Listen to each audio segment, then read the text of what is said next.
Hello and welcome. Today is Saturday, the 11th day of February, 2017. My name is Derek. Welcome to the Silver Charts channel on YouTube, the BitChute channel on, the Money Chart channel on BitChute. There we go.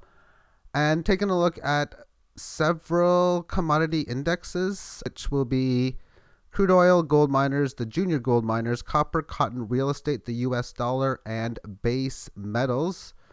Took about an hour to an hour and a half on Friday, looking at a bunch of codes, and I was surprised to get as many as I did, and I will go over them. But before I do, I'd like to I'll use the name NutR, which from Thailand, you know who you are. Thank you so much for the help within what is a very large size Bitcoin gratuity, as well as another person who sent one anonymously.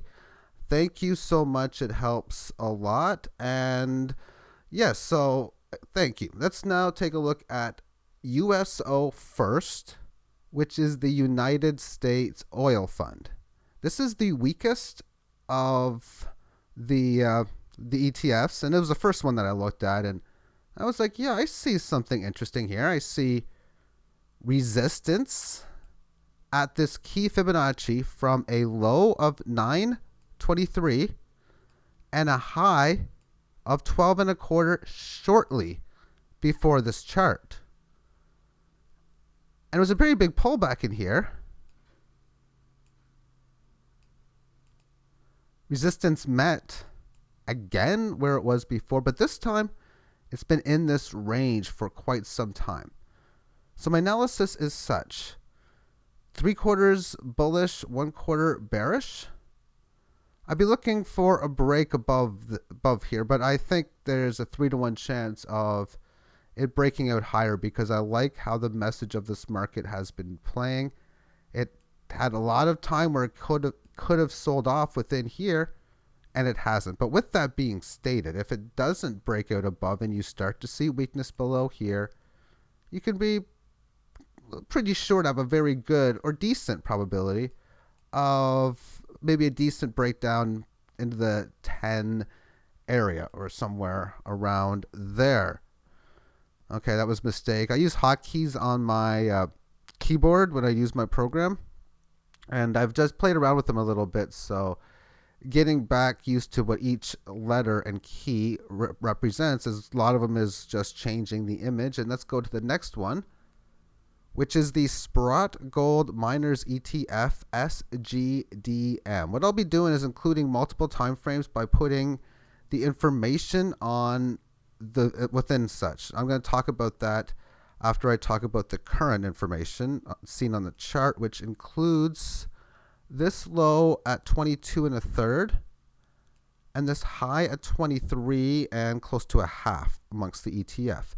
There are other ETFs for gold miners, and they pretty much look the same, and you got double and triple funds. Maybe do what you need to do, because I think that this one is showing a very nice setup, because it didn't have much resistance, if any, on the first fib.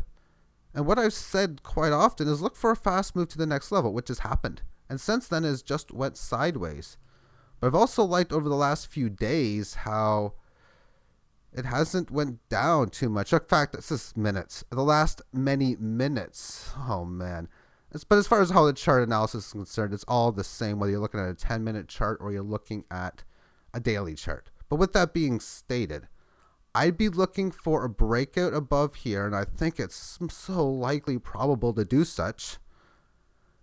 And can at least make a move up here. But when we look further at more Fibonacci, we have last year's high, which occurred around the summer when gold and silver topped, and then the low at the end of last year. And we got these levels here at about 30 and 17. So its key Fibonacci is 2099 or 21. We've well risen past that. And 2401. Well, that gives you an idea of a possible area where it may go to, because now, as far as levels are concerned, first, somewhere in between here and here, maybe an 85 or 90%, but then this high and then 24. So that will be the Sprott ETF for the regular miners, now the junior miners. Fibonacci will come from this high at 41, and the low will be in at 35, which will be in here. What do I see within this market was an uptrend that has went sideways, but it, after a long sideways correction, had this move up. Resistance hit multiple times, has been support. Currently, it's in this band after a decent green candle on Friday. This is a 2-hour chart.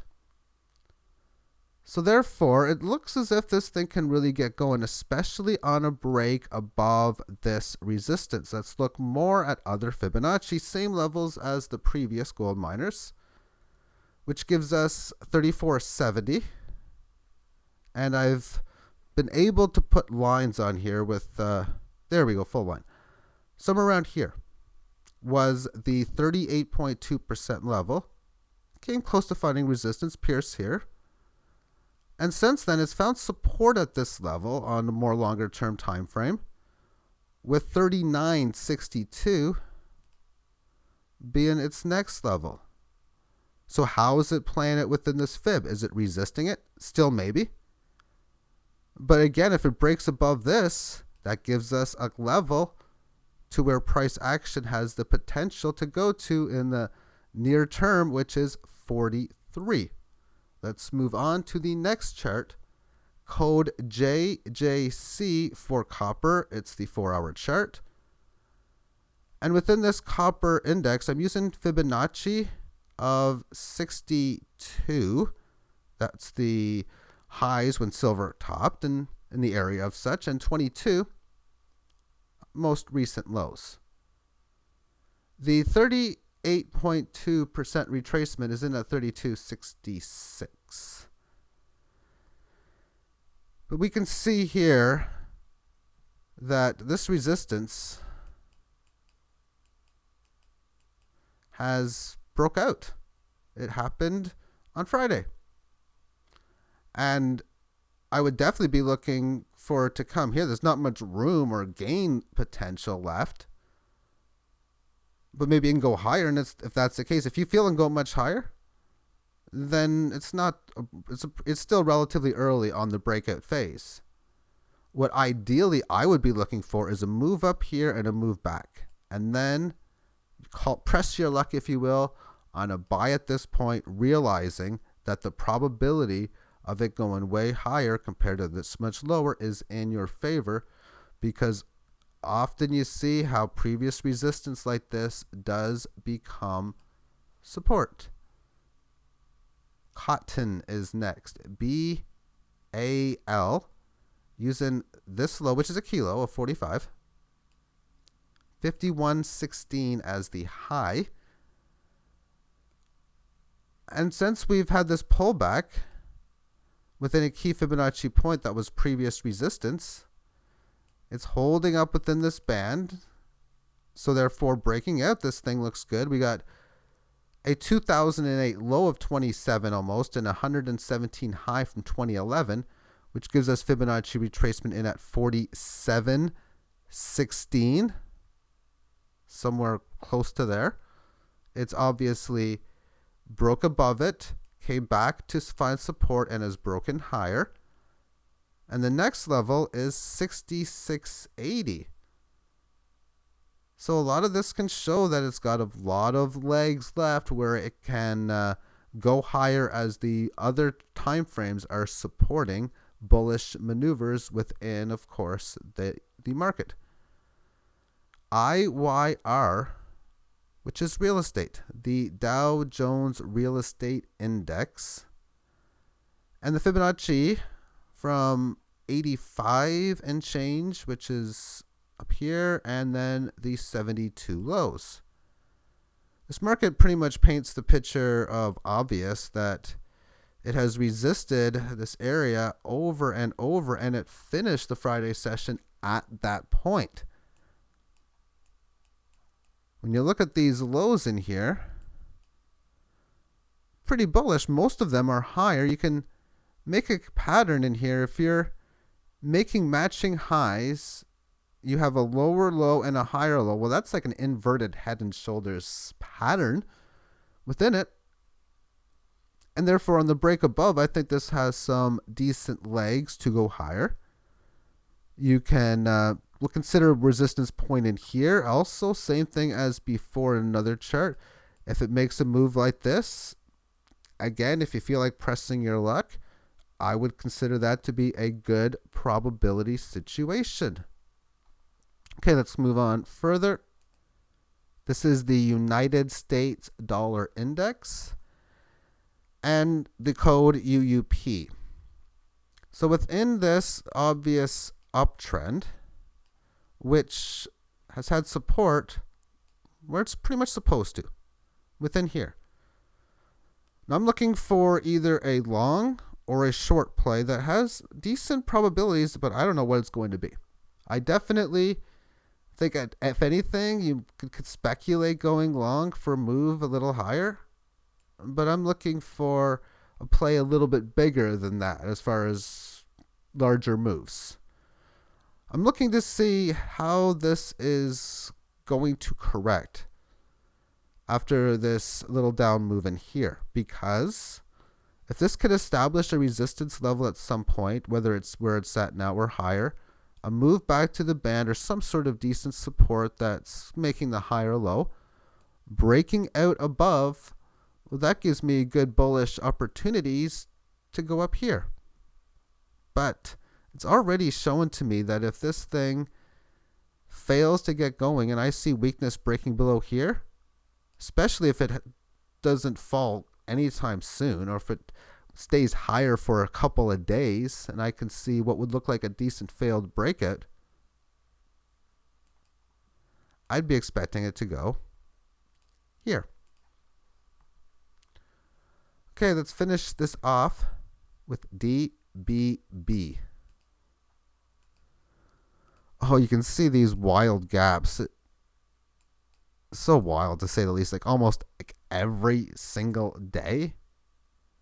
Or this can't be the daily chart. This has got to be like a 4-hour chart. Let me just quickly verify this. Yeah, this is the 2-hour chart. So this isn't a daily chart. So each one of those are in fact gaps. However, within this, there's a lot of good information. We can see that after this correctionary sideways move, it's broken to the upside.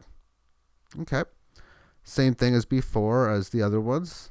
Any move back here, I'm looking for resistance to become support. But Fibonacci, I got a 2970 high and a 1090 low.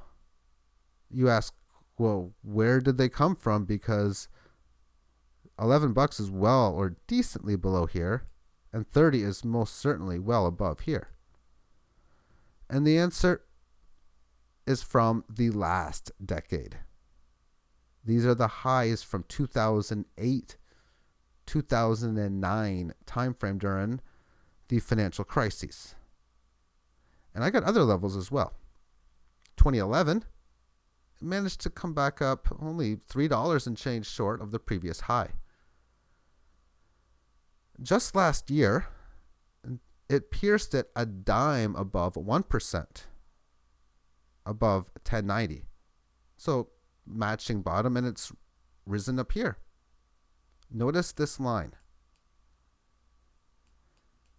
This is from the Fibonacci of that long-term time frame, and it's resisted it, and now it's been supporting it. So it's supporting a big level. Now it's broken out from that point, and it's also from this Fibonacci level, it's the same thing, 1532.